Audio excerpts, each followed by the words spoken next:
What's up, y'all? Welcome back to the channel. We are going to start a new series, and it is going to be lake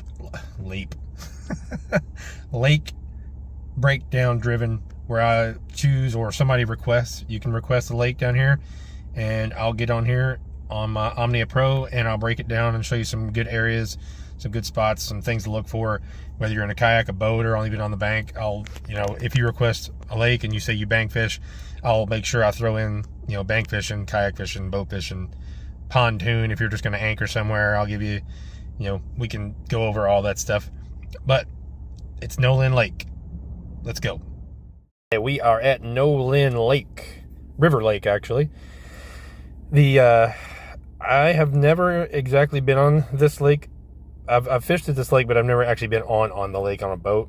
But we're going to start up here at Sportsman's Paradise. This little boat ramp right here. There is a marina right here. And the first thing that jumps out to me about this section of the lake is this river channel. It snakes all along. The river channel is the dark part. It means it's deeper water. And see how it's 22 feet, and then on the edges of it, it's really shallow. It's called the river channel. But it snakes all over this little section of the lake. So if you were going to go out of Sportsman right here, and I know this would be if you were on a kayak, this would be a heck of a venture. You would go all the way around. I would definitely fish this pocket, especially on a north, coming from the northwest wind. That'd be a pretty good pocket. Given the lack of amount of structure and stuff that's on this section of the river, I wouldn't pass that up at all. In any of these little pockets, I wouldn't pass up. But if you can make your way to right here, in this little area right here, you have got the river channel going north, and you've got like a little ditch and drain kind of going towards the southeast, right there in the middle where that deeper part is, right there. And then you've got this point that's sticking out, and you've got an intersection here where you've got two different channels connecting at the same time, on top of being on the end of a point right here. So I think you've got a really, really good spot right there. There could be bass hanging off the edge of that. I mean, they could be anywhere over in this area. Definitely a good area if you're over on this side of the lake, for sure. But once we get over to the other side, and we'll get to that in a minute, that's where all the good stuff is, from what I can tell. And I definitely wouldn't pass up that right there, this little bend right here, in this little, whatever you want to call it, the elbow of this thing right here, right up against the bank, where that channel, that's actually a creek channel, I would assume, because it's not on the main body. But yeah, I would definitely hit up something like right in there. Maybe these flats, especially during this fall time. This bait might get pushed up on this flat. That's a really, really good bet. And definitely, if you can, back in here where that creek channel runs up against that bank, it's always a good bet. And let's see, like I said, any of these pockets over here would be a good start. If you were going to go this way, definitely hit this little cut right here for sure, especially like right down the middle. If you get like a south wind or something, you might get some shed being blown up in there. Now, I'm not saying that there will be fish at these places 1,000% of the time. I'm just saying that I would check them out for life and see if there's anything flickering in there, anything getting busted, bass busting, whatever. And if that's a marina, if you can fish that marina, those docks, definitely fish those docks for sure. And let's see, going right along with the river channel here, and there's another looks like a marina, maybe, or a row of docks. You definitely want to fish those if you can. If you run into some Karens, I don't know. So this looks like a pretty neat little area.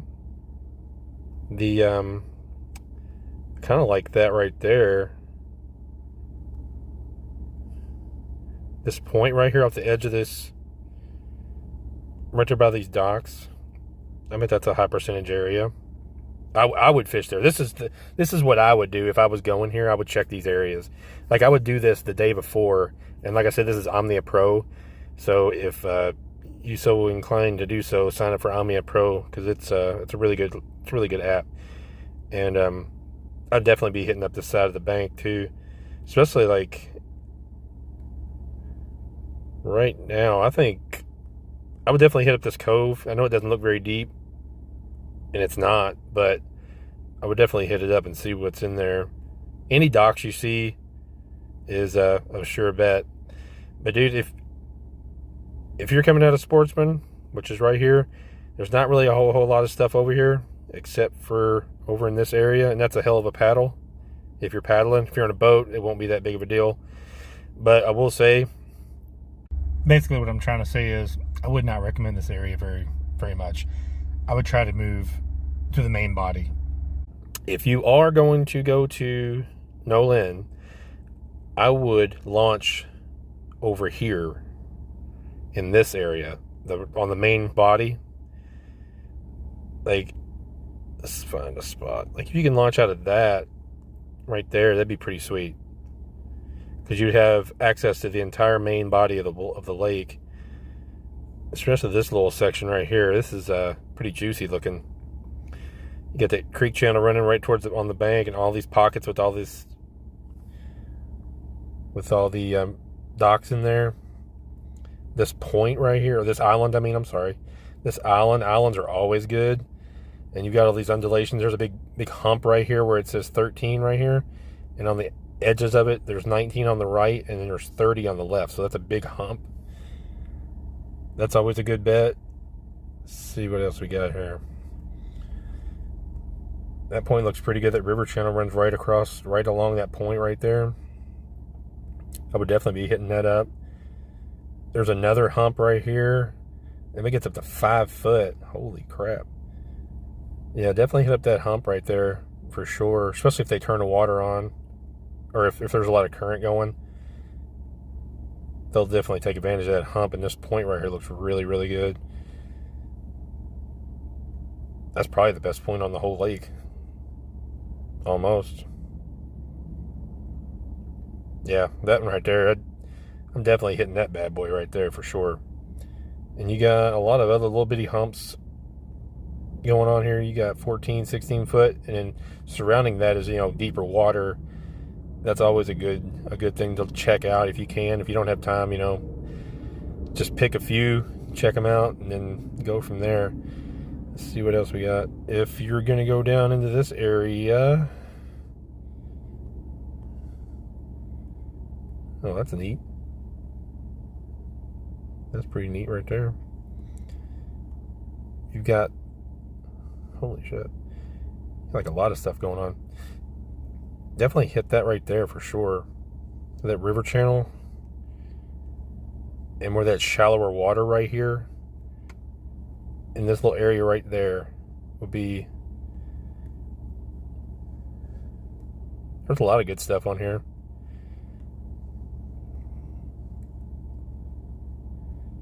Definitely hitting up that little area too, like right in here, all these flats right here. Well, I wouldn't call them a flat, but they're flatter areas. And let's see, there's a deep hole. But be sure to pay attention to the channel. That's what I use more than anything, and I look for interesting looking things around this channel. I haven't seen any submerged timber or anything yet. That doesn't mean it's there. Or it doesn't mean it's not there. I mean, there's all kinds of good stuff around here, dude. I can't, but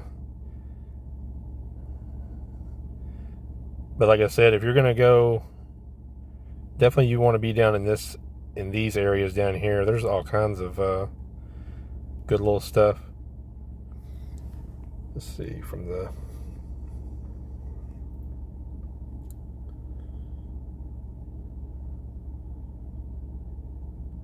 yeah, it gets pretty deep down in here. I think it's almost 80 feet. Well, if you're going to go right now during the fall, let's see. If I was going to suggest going in the fall,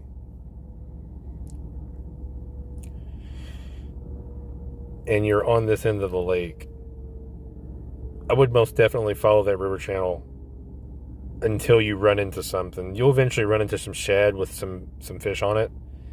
Eventually. And if they're not, they're probably down in these creeks right here. You may have to go the other way and do the same thing, but you may not be able to do that in one day, unfortunately. There's all kinds of good stuff here.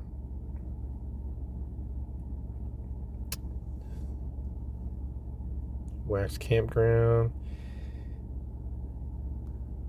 Yeah. What you have to do is, like, you can't say, okay, I'm going to go fish this entire lake in one day, because you can't do it. You have to pick a section, like you know, if you're over here in this area. Really, this is what I would do. I would just go down this whole bank. I would just beat the hell out of this bank and cover as much water as I possibly can with like a crankbait or something that's your favorite crankbait, because that's about what I would do, is just grab a confidence bait and just take off with it. And eventually you'll run into a fish, and then what you do is, once you catch one, you'll be like, all right, where am I at? What's around me that makes this fish be here?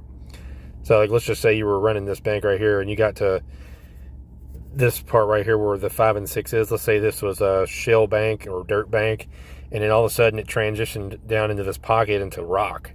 Well, you would probably be catching that. You probably would have caught that fish right there on this transition where it changed from dirt to rock right here. And that's what I do when I go out. Once I catch a fish, I look around and try to figure out, why was that fish there?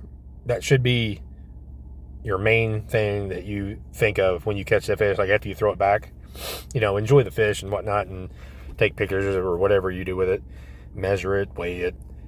But your first thought should be, why was that fish there? And that is what is going to help you put the pieces of the puzzle together. And if you find out that it was on a bank transition, once you're going down the way, you know, you get down here, you fish all this, and you get down and going this way, and you run into another one. Like, let's say it's a little bluff wall or something, and then it turns into gravel. There's probably going to be a fish on that. I'm not saying that there's a bluff wall and a gravel right here. I'm just using that as an example. And then you can, more than half, if you caught a fish on one before, more than half the times you're going to catch one on another one. That's called a pattern. You should be able to, if 3 fish that's on the same thing, the bank transitions or on these channel swings next to the bank, if you can catch 3 fish off the same thing, that's known as a pattern. So you can basically go almost anywhere in this lake and fish that same stuff, and there'll be fish on those pieces of structure that you've caught fish on before that day, unless there is a major change in the weather or wind or something like that that's going to push those fish up doing something else. But yeah, if I was going to go down, that's what I would do. Let's go down here and just beat that bank and cover as much water as possible until I ran into something, and try to figure it out from there. And then, unless you just want to launch from way over here, which would be cool too. If I was to launch from over here, I would probably launch from right up here. That way I'd have more of this creek. Because 9 times out of 10, the wind's going to be blowing from the south, southeast, southwest. Generally the southwest. But I think this creek will probably be the most active creek, besides maybe that one, depending on which way the wind's blowing. But I think I would choose this one. I think it's got a little more interesting features on it, especially this right here, this little flat area. If that wind's busting through here, there's going to be shad all up in there, and all up in these little fingers, maybe, potentially. But like I said, you don't know until you get there and look at it, and you can use the process of elimination and be like, okay, well, they're not here. I'm not seeing any kind of, life or no blow-ups, so don't spend a whole lot of time there. That little saddle there is pretty cool. But that's the best thing you can do in the fall, is just keep moving, covering as much water as possible, and you will eventually run into them, like I said. Here, let's look at this other creek. I mean, this has got some good stuff on it too, but I just like to look at that other one. Even though there's a bunch of stuff in here.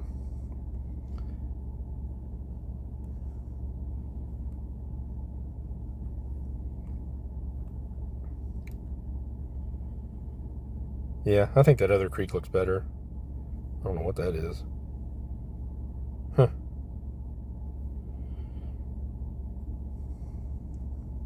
So, Colonel Way. That's where I would go if I was gonna, and I would just start and probably hit up some of this stuff and just kind of look around, search around, you know, covering as much water as possible. See, if I got into this area, I'd probably hit up this point right here. I'd probably dig around this point. Probably go along that bank. And then probably hit this point and turn around, fish all down through here and fish up in that marina right there, or that marina, but them docks right there. That's what I would do. But like I said, that's only a one-day thing. There's no way that you could hit all this in one day. So if you decide to go down there, watch this video and, you know, make a really, really good decision before you go. That way you're already ahead of the game instead of getting there and then figuring it out. You want to get on this map and kind of look around, you know, pick points or pick things you want to definitely hit, and then make a really, really good decision on where you want to go after that. But what I would do is I would pick 4 or 5 different places that are pretty close to each other and hit all those first. And then even going to take that even further, you want to have plan A to plan Z. So you've always got something to fall on, you know, that way if you get to the first 5 spots and you didn't catch anything, you got another spot to go. And you've got another spot, and you've got another spot. But you probably won't get to Z because you'll eventually run out of time. If you think about it, you're fishing for 30 minutes a piece. Let's just say 30 minutes a piece. You're only going to be able to fish, you know, I don't know, 20 spots. Something like that. Maybe. So yeah, there's Nolin Lake. That's what I would do. Take this info and run with it. And I greatly, greatly appreciate you all watching. And check out Omnia Pro. And if there's a reference thing, make sure you put Local Hammer 82 in there. I greatly appreciate y'all tuning in. See y'all. Good luck. Local Hammer, that's the name they all know. No forward faces, so not just a natural flow. Paddling in the shadows, a silent ghost, catching that largemouth. The fish he loves the most.